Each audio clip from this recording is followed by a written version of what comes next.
Welcome back to my podcast, Navigating Life in Spirit. For those listening for the first time, this podcast will be covering mental, emotional, spiritual matters, and all that jazz. Hola, my name is Hilary Malefe, a life enthusiast and a sister in spirit.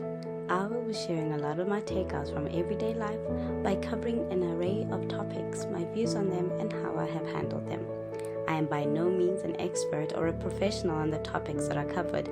This is solely a personal journey that I will be sharing with you. On today's episode, I will be talking on self-love. I think to date, this has been one of the most challenging parts of my journey. It has come up so many times in different ways, but it has led me to where I am, and I couldn't be more grateful. See, so many of us misinterpret what self-love is, or rather don't truly understand its depth. For years, I thought it was as surface level as just taking care of yourself or doing things that you love. Never did I imagine that it would also entail choosing yourself over a situation that you thought was best. Never did I think it meant that I needed to heal from wounds that I collected along the way from childhood to adulthood. Through the years, we experience things and don't really pay attention to those things until they become repetitive patterns. You go through what you need to: disappointments, rejection, hurt, betrayal. At that point, we are very much faced with why me, and even then don't take the time to investigate fully. Self-love takes guts, it takes discipline, takes trusting yourself, takes loving yourself, but truly loving yourself. It means that you have this unwavering trust that you will put yourself before everyone and every situation. It reminds me of a time in my life where I was called selfish because I decided not to do what was expected of me. I remember for the years that followed how I believed that I was the most selfish person to live. At that stage, I started pulling back and lessened showing up as myself. What it did was denounce the 7-year-old me that needed me to be my own hero. What that did was tell her that she wasn't worthy of being herself, that her voice didn't matter. I was never told that I needed to pour love into myself. I didn't have reference of what that looked like. A lot contributed to the lack of self-love. It took a lot for me to discover this. Through the years, I started peeling back this disloyalty I subjected myself to.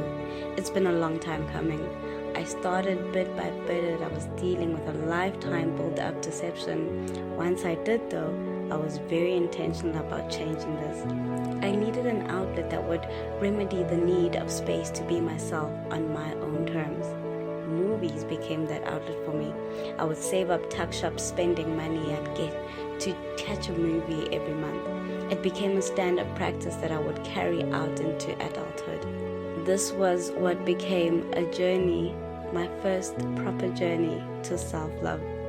Going to the cinema opened a much-needed gateway. This meant that in that time, everything was about me. It was an opportunity for me to get my heart's desire, a space where I could put myself first without guilt or shame, where I mattered fully, where I didn't ask for permission to be who I wanted to be or how to be. See, growing up, as some of you may resonate, I didn't have a choice to be myself. What I didn't realize is the impact it would have as an adult. Fast forward to 2022, I find myself truly grasping the extensive nature of this very powerful act. It took me a while to get here, but I couldn't be more grateful to have undergone what felt like a confusing, lonely, overwhelming, dark, heavy, self-doubting time in my life. What followed next was something I had gotten accustomed to when going through the most. Stillness became apparent. In the stillness was the message I desperately needed to hear and was very clear. You need to love yourself more. You are worthy. You are deserving. You are magic. You are powerful. At soul level, I knew this to be true, but I was challenged as I was going through this on a distinct level. I continued to seek light even in the darkest moments, because if there's one thing I knew, nothing I was going through defined me. Source has a way to forcefully teaching you lessons that you avoid facing or are too restricted to face. I was forced to stand up for myself. I was forced to speak my truth. I was forced to choose myself. I was forced to show up for myself. I was forced to grow into myself. I was forced to trust that I got me, the 7-year-old me, the 14-year-old me, and the now me. I realized just how much I have grown, how self-love is a multifaceted phenomenon that each of us should embark on if you haven't already. You will be called names by those that don't recognize this wonder. You may feel discouraged when unpleasant feelings come up or experiences that are there to expose the lessons you are meant to. One thing I will tell you, there's no greater love that you can receive outside of yourself that will match this love that you can give and must give to yourself. That no external validation could make you feel worthy as much as when you recognize the worth that you obtain.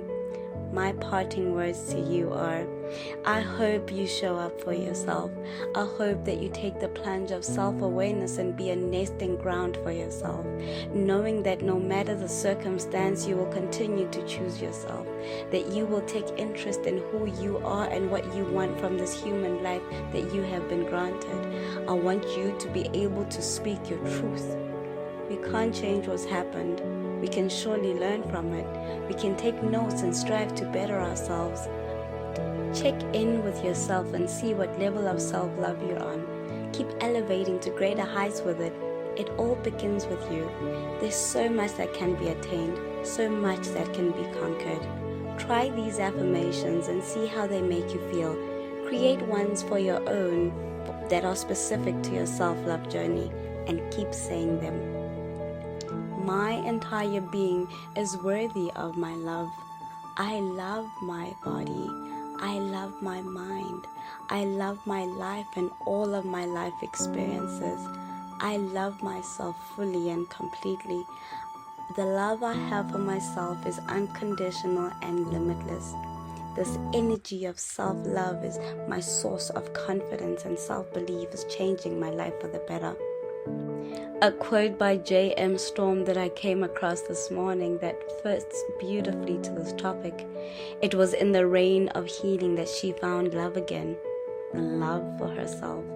Song of the day that I dedicate to everyone, and I hope you'll give it a listen, is by Beautiful Chorus, I Am Everything. Thank you so much for your time and listening to me. You are appreciated. With love in spirit, this is your sister, Hilary Malefe, signing out. Hi, Bekhanya.